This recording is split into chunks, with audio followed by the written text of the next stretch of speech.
नमस्ते विद्यार्थियों।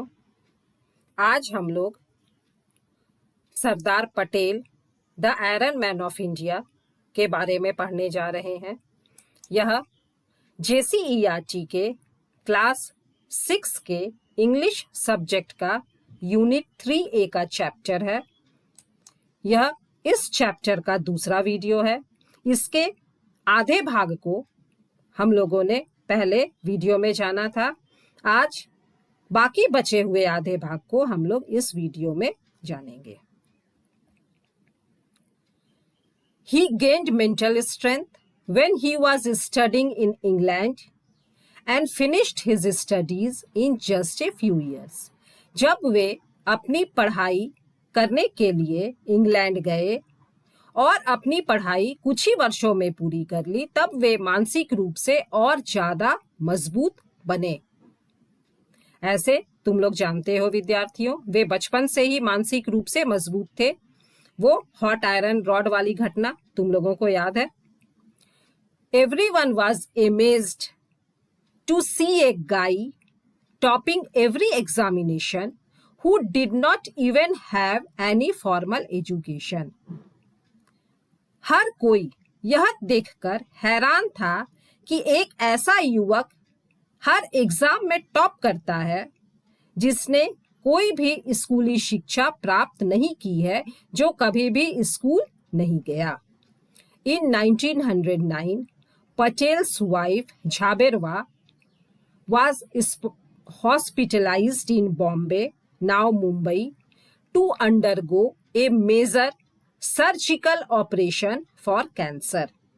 1909 में पटेल जी की पत्नी झाबेरबा बॉम्बे, जो कि अब हम लोग मुंबई के नाम से जिसे जानते हैं, तो मुंबई के एक अस्पताल में भर्ती हुई क्योंकि उन्हें कैंसर की बीमारी थी और कैंसर की बीमारी के लिए उनका एक बहुत बड़ा मेजर सर्जिकल ऑपरेशन करना था। Her health suddenly worsened and despite successful emergency surgery she died in the hospital.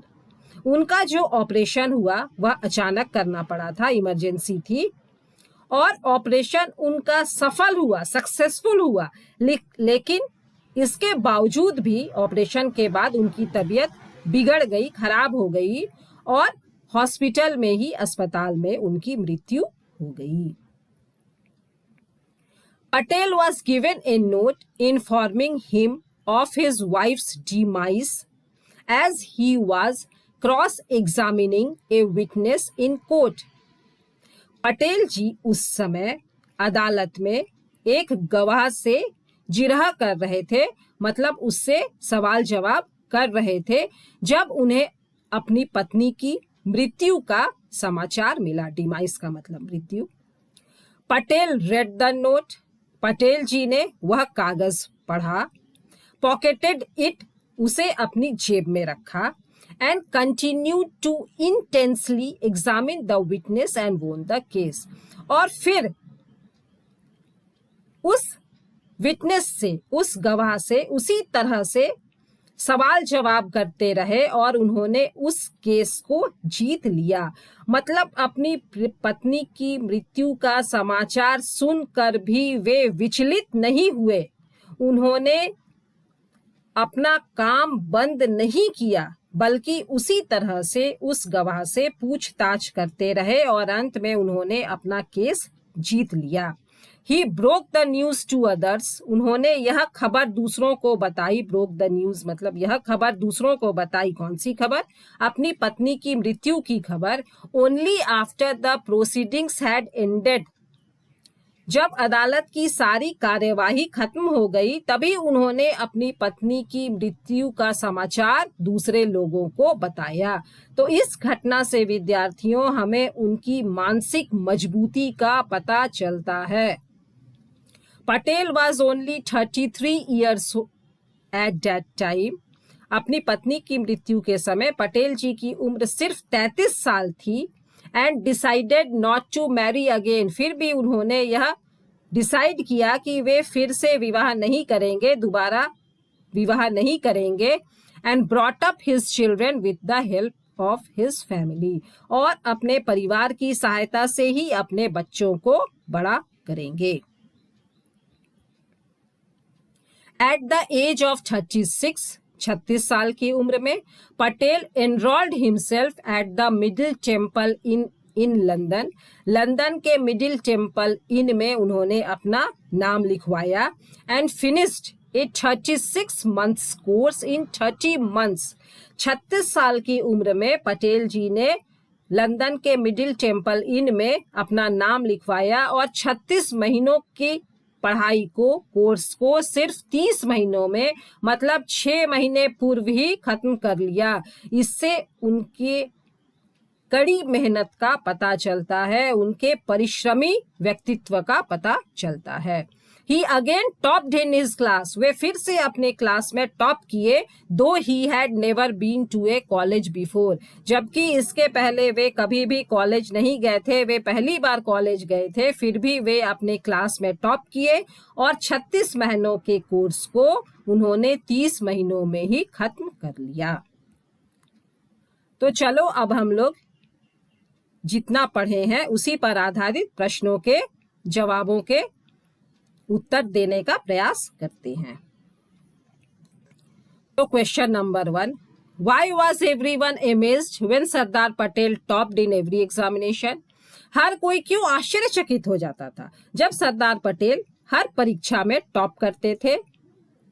तो इसका उत्तर विद्यार्थियों हम लोगों ने जाना कि पटेल कभी स्कूल नहीं गए थे, मतलब उनको फॉर्मल एजुकेशन नहीं मिला था, लेकिन इसके बावजूद वे एग्जामिनेशन में टॉप करते थे, इसीलिए हर कोई आश्चर्यचकित होता था। तो चलो आंसर देखते हैं। Everyone was amazed when Sardar Patel had topped in the examination because he had no formal education। चलो question number 2, What news did Patel get while cross-examining a witness in the court? जब पटेल जी court में witness से पूछताछ कर रहे थे तब उन्हें क्या समाचार मिला? क्या समाचार मिला था विद्यार्थियों? उनकी पत्नी की मौत का समाचार उन्हें मिला था। He got the news of his wife's demise while he was cross-examining a witness in the court। चलो इसके आगे देखते हैं। Question 3, What did Patel do at the age of 36? 36 वर्ष की उम्र में पटेल जी ने क्या किया? वे लंदन के टेम्पल इन कॉलेज गए थे और उन्होंने 36 महीनों के कोर्स को 30 महीनों में ही खत्म कर लिया था। Sardar Patel enrolled himself at the Middle Temple in London and finished a 36 months course in 30 months। चलो अब हम लोग इसके आगे चैप्टर के अंतिम भाग को देखते हैं। When the British government was compelled to set India free, जब भारत सरकार मजबूत हो गई कि अब भारत को आजाद कर देना है, it tried to threat the unity of India by playing a game of conspiracy। उसने एक षड्यंत्र के तहत किया of freeing more than 500 Chinese states independently। उसने यह साजिश की कि भारत को टुकड़ों में बांट देना है और भारत में 500 से अधिक जो छोटी छोटी रियासतें शामिल थी उन्हें स्वतंत्र कर दिया।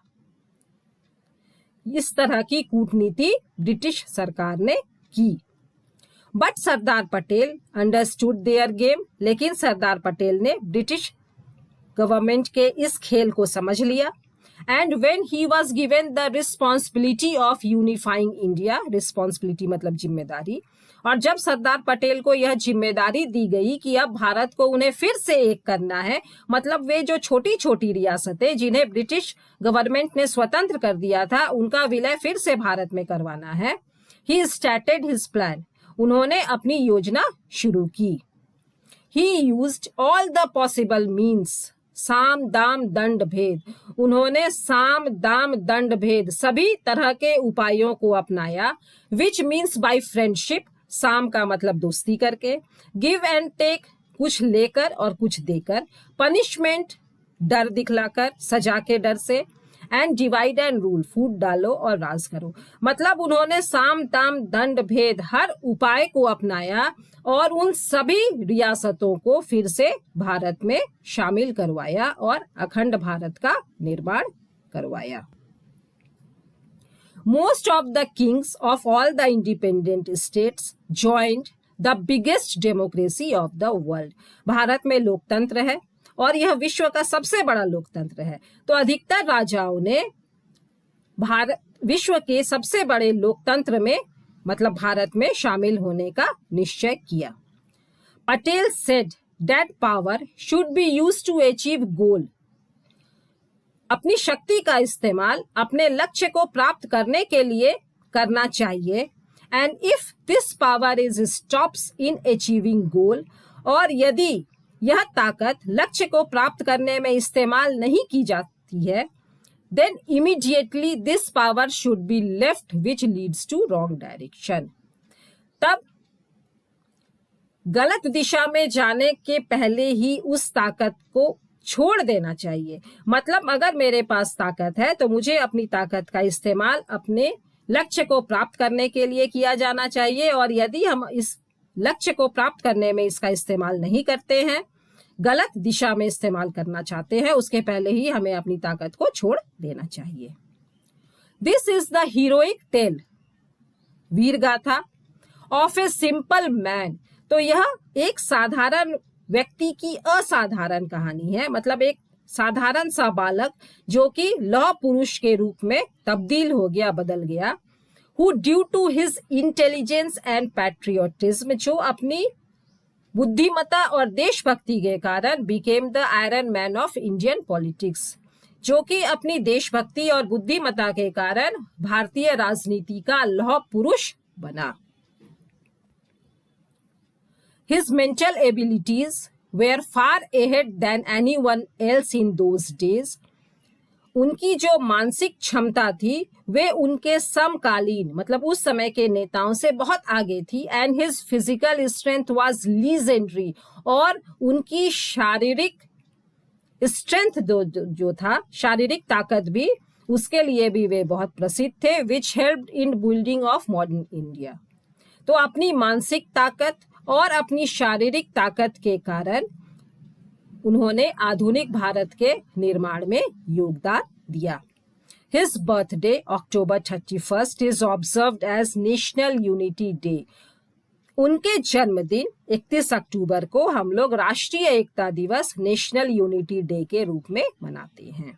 तो यह था एक साधारण बालक की असाधारण कहानी।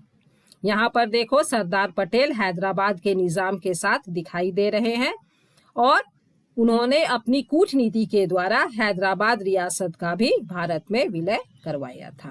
करते हैं, चलो अभी तक हम लोगों ने जो पढ़ा, हम लोग इसी पर आधारित कुछ प्रश्नों के जवाबों को ढूंढते हैं। Comprehension check 3। Question 1, how many states did the British government set free as a plan? British government ने कितने राज्यों को स्वतंत्र किया था? जैसा कि हम लोगों ने जाना 500 से ज्यादा छोटे राज्यों को। The British government had set more than 500 tiny states free as a plan.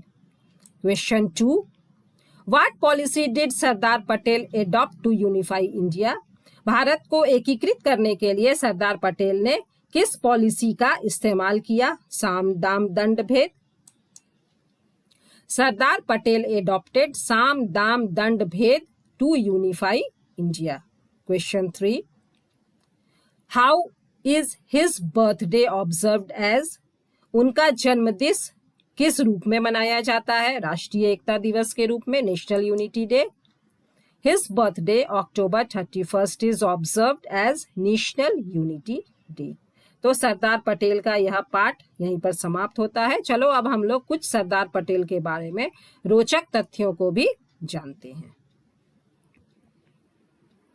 यहाँ पर देखो, यह सरदार पटेल की मूर्ति दिख रही है, स्टैचू ऑफ यूनिटी के नाम से जिसे जाना जाता है। यह गुजरात में नर्मदा नदी के किनारे है और यह विश्व की सबसे ऊंची मूर्ति है। इसकी ऊंचाई है 182 मीटर, 182 मीटर, जो कि विश्व की सबसे ऊंची मूर्ति इसे बनाती है।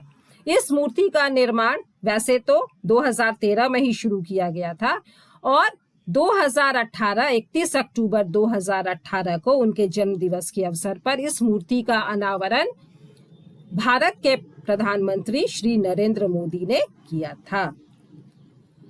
सरदार पटेल को आधुनिक भारत का शिल्पी कहा जाता है। शिल्पी मतलब गढ़ने वाला।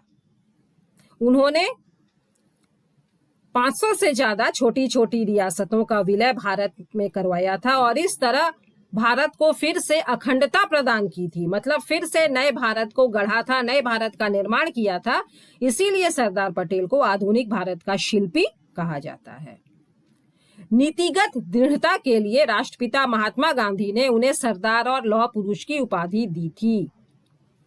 उनकी दृढ़ता के लिए उन्हें सरदार और लौह पुरुष की उपाधि मिली थी और यह उपाधि उन्हें महात्मा गांधी ने दी थी। और बार बार हम लोग यह चैप्टर में पढ़े कि 500 से ज्यादा छोटी रियासतों का विलय उन्होंने भारत में करवाया था, तो उसकी सही संख्या है 562। 562 रियासतों का एकीकरण सरदार पटेल ने करवाया था। तो इस तरह से हम लोगों का यह chapter Sardar Patel the iron man of India खत्म होता है। इसके तीसरे वीडियो में हम लोग इस चैप्टर के जो प्रश्न उत्तर किताब में दिए गए हैं उन्हें जानने का प्रयास करेंगे। धन्यवाद।